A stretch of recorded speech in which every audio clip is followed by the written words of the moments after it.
Hello, welcome to News Now on TV360. I am Fidelia Aguncha.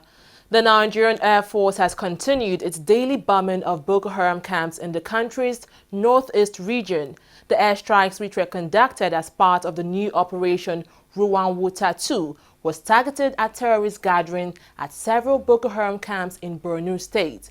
One of the bombing was targeted at Parisu, which is the northeastern gateway into the Sambisa forest, while the Nigerian Army has revealed it killed 3 Boko Haram members in an ambush along Dikwa Road on Thursday.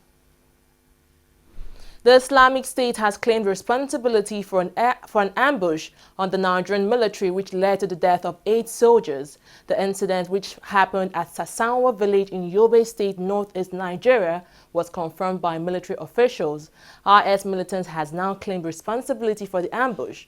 The group, however, did not provide evidence for its claims. It is the first time the group will take responsibility for an attack in Nigeria. Nigeria's Minister of State for Health, Osagi Ihanira, says 6 additional cases of monkeypox has been confirmed following laboratory tests. These include 2 cases each in Bayelsa and Akwa Ibom, 1 in Enugu and 1 in the Federal Capital Territory, Abuja. This brings the total number of confirmed cases of the disease to 9.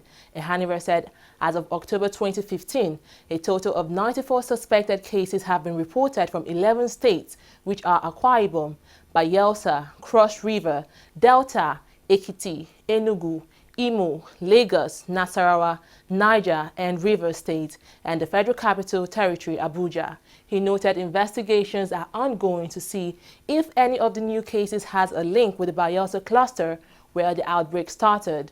The minister, however, urged Nigerians to be calm as the Nigeria Center for Disease Control is working with all affected states to ensure adequate management of the outbreak.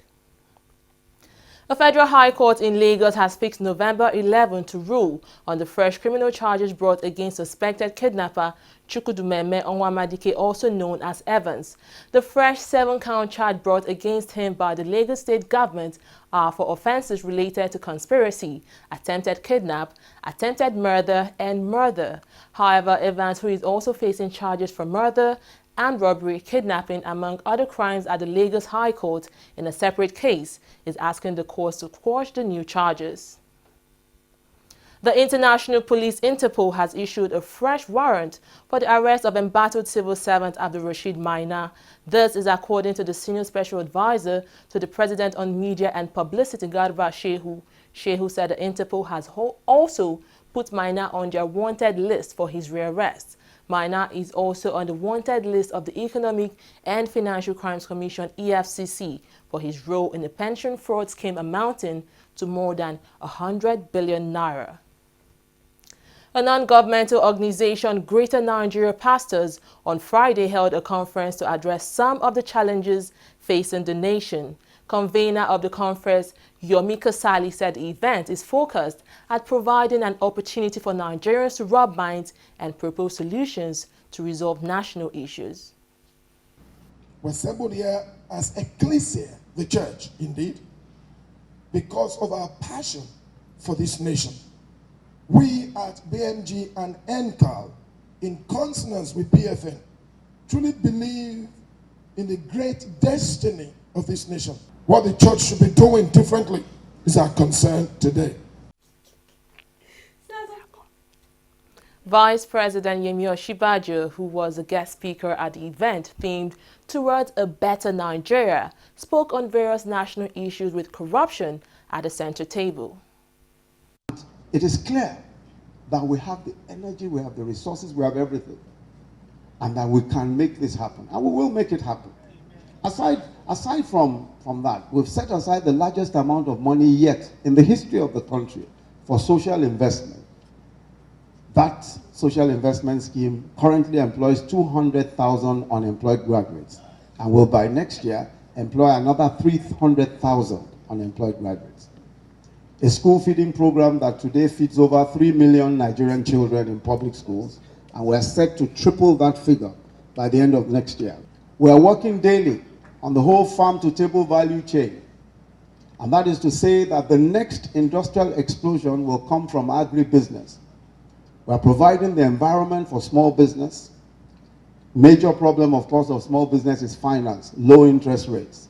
And we're working currently with the CBN and development finance institutions to crack that problem. The Vice President also spoke on steps being taken by the government to tackle these issues. It's my respectful submission that to build a new Nigeria, we need a new tribe.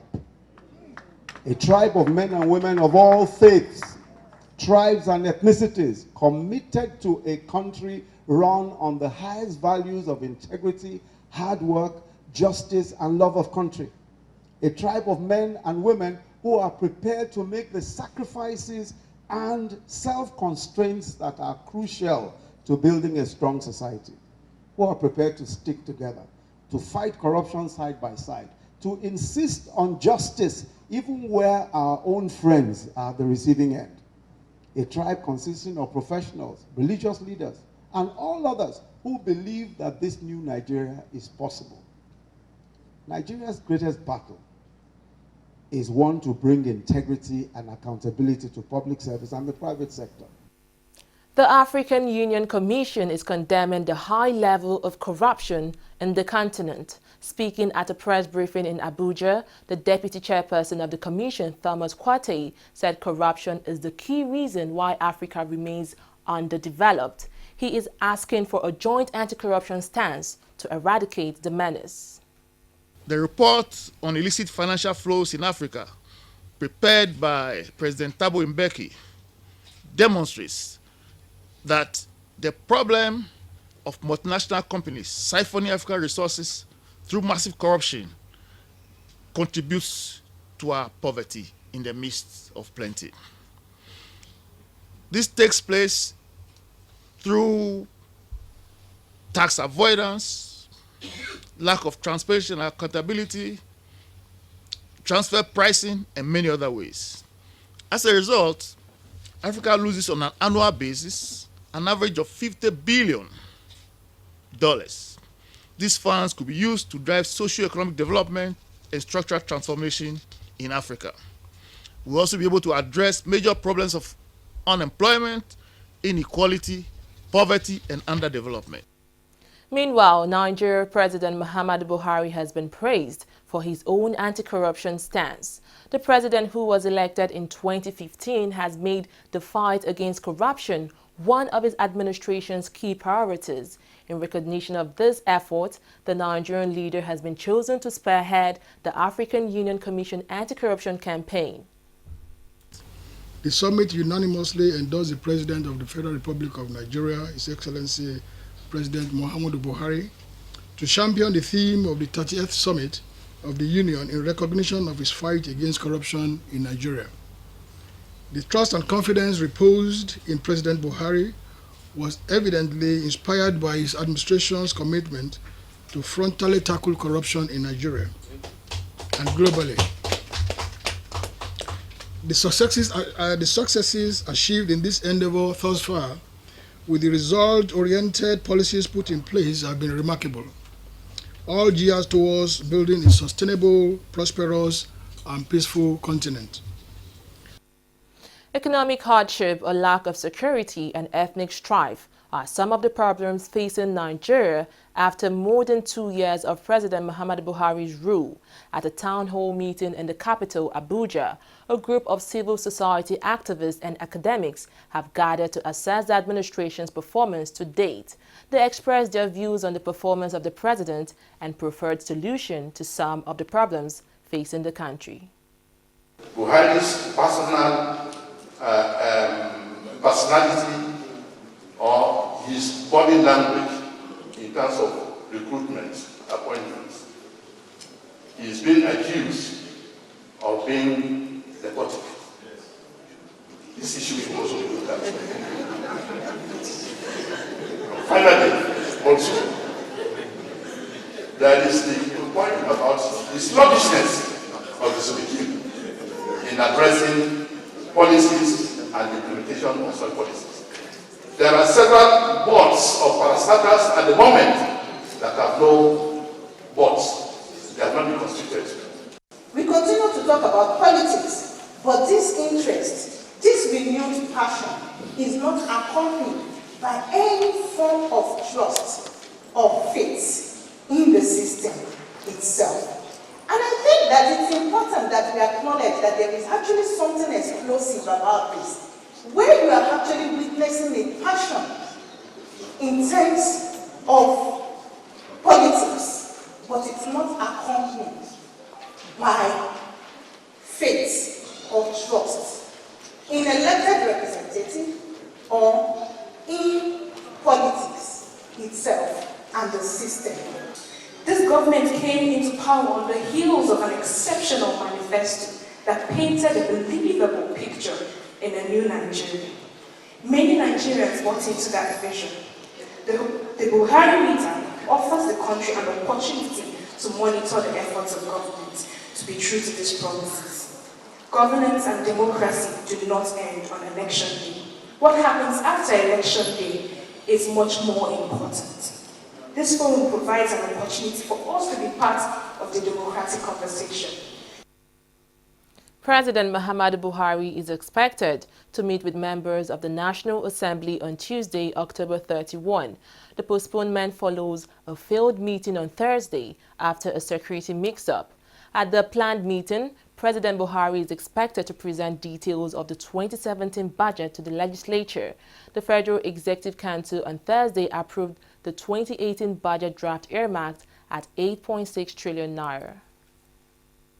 A former spokesperson of the People's Democratic Party, Olisamitu, says he has asked his legal team to review his request to summon former President Goodluck Jonathan as a witness in his ongoing trial. The former PDP spokesman said he reached the decision following the controversies that have emanated from his invitation to the former president to testify in his case. Metu, who is standing trial alongside his company, Destra Investment Limited, is accused of receiving 400 million naira meant for procurement of arms from the Office of the National Security Advisor during Jonathan's administration. He had urged the court to invite the former president as well as a former National Security Advisor, Sambo Dasuki, as witnesses to prove his innocence.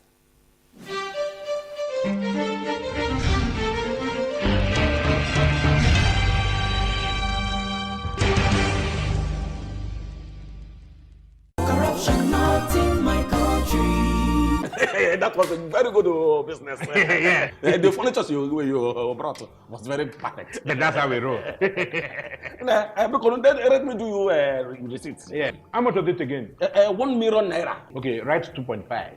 Mbano.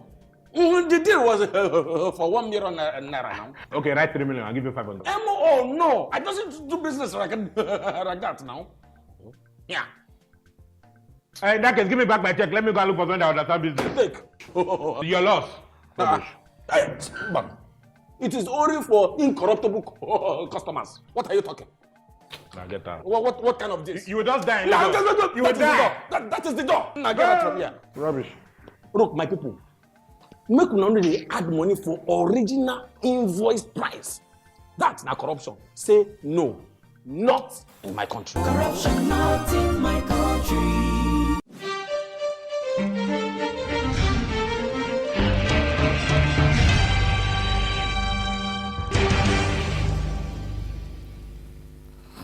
Welcome back. It's time for Business Stories with Ngozi Okoye. Thank you, Fidelia. Governor of the Central Bank of Nigeria, Godwin Emefiele, says inflation rates are projected to drop and record high single-digit rates by mid-2018. Emefiele made this known to journalists on Friday while attending an investment conference at the London Stock Exchange. While annual inflation in Nigeria is down to 15.98% on rising food prices in September, Emefiele said an inflation rate of 9% will be a moderate target for 2018.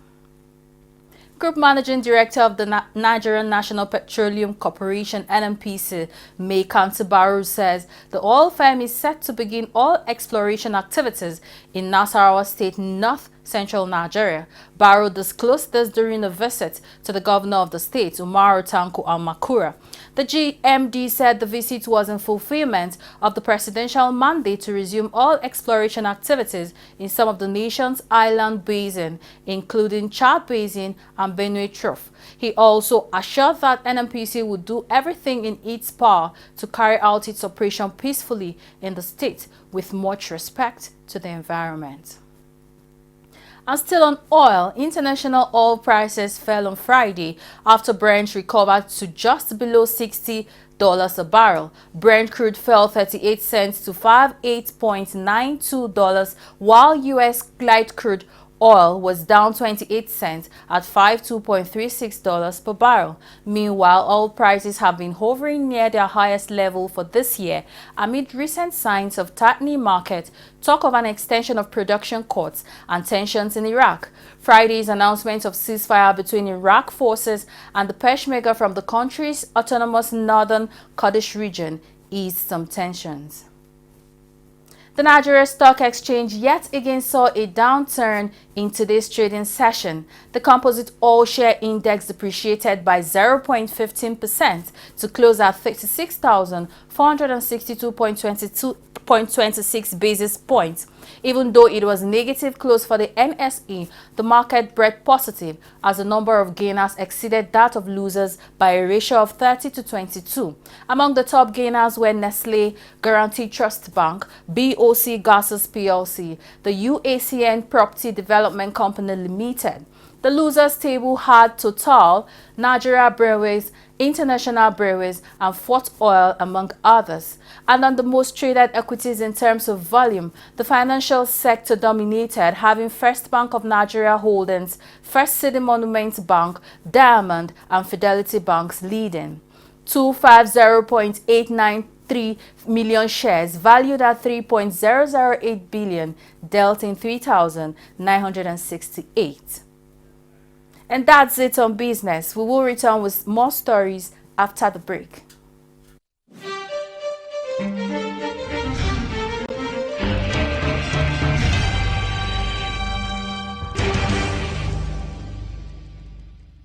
Corruption not in my country.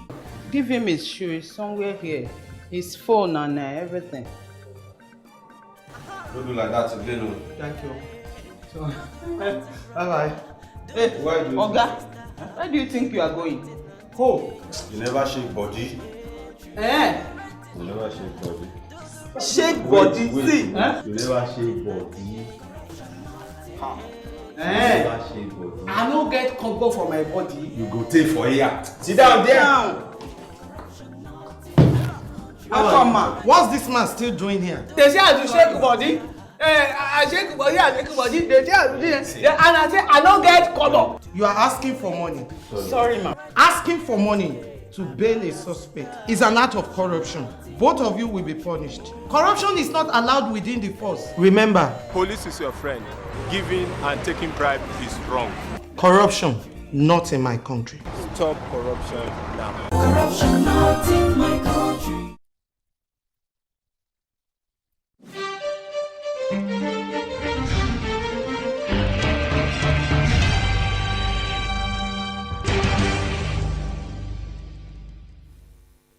Glad to have you back. A protester has been shot dead in western Kenya town of Bungoma, reportedly after he tried to seize a police officer's gun. There were clashes in the town between security forces and opposition protesters who were angry about yesterday's controversial rerun presidential poll. Election officials say the turnout was sharply down compared to the initial vote in August. It was just under 34% compared with nearly 80% in the election 2 months ago. The Catalan Regional Parliament has voted to declare independence from Spain, while the Spanish Parliament has approved direct rule over the region. Catalan MPs backed the motion 70-10 in a ballot boycotted by the opposition. The crisis began when Catalans backed independence in a disputed referendum earlier this month. The Catalan government said of the 43% of potential voters who took part in the referendum, 90% were in favor of independence, but Spain's constitutional court had ruled the vote illegal. On to sports stories now. Nigeria's Minister of Youth and Sports, Solomon Dalong, and the Minister of Information and Culture, Lai Mohammed, will lead the Nigerian government delegation to Anthony Joshua's heavyweight title defense against Cameroonians Carlo Takam.